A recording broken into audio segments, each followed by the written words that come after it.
রোববারে গরমটা একটু কম ছিল, তাই আমি আর মহারাজ ভাবলাম যে চলো, অনেক দিন কোথাও বেরোনো হয় না, আজ বেরোনো যাক। বেরিয়ে সবার প্রথমে চোখে পড়ল বাঙ্গানাপল্লী আম।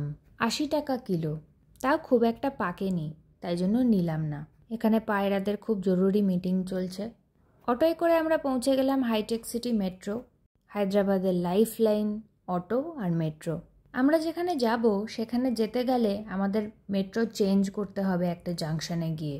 যেখানে যাচ্ছি জায়গাটা বেশ দূর, অটোয় করে গেলে মোটামুটি 1 থেকে 1.5 ঘন্টা সময় লেগে যেত। মেট্রোটা থাকায় অনেকটা সুবিধা, অনেকটা সময়ও বাঁচে, আরামদায়ক জার্নি, আর জ্যামটাও কাটিয়ে এগিয়ে যাওয়া যায়। গরম কম বলে বেরিয়েছিলাম, কিন্তু ধারণাটা পাল্টে গেল।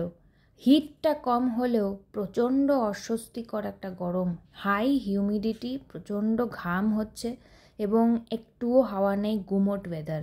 মনে হচ্ছিল কিছুক্ষণ পরেই হয়তো বৃষ্টি হলেও হতে পারে। রোদ দেখে অবাক হবেন না, এখানে ওয়েদার যখন তখন পাল্টে যায়। এখনই রোদ, পরক্ষণেই বৃষ্টি।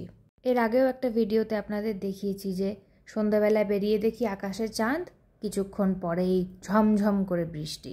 আমরা এখানে আমাদের প্রথম মেট্রোর জন্য অপেক্ষা করছি। আপনারা কি জানেন, এই মহারাজ কিন্তু সামার লাভার, আর এখন সেই সামার লাভারই কিন্তু গরমে সবচেয়ে বেশি বিধ্বস্ত হয়ে যাচ্ছে। অবস্থা দেখুন।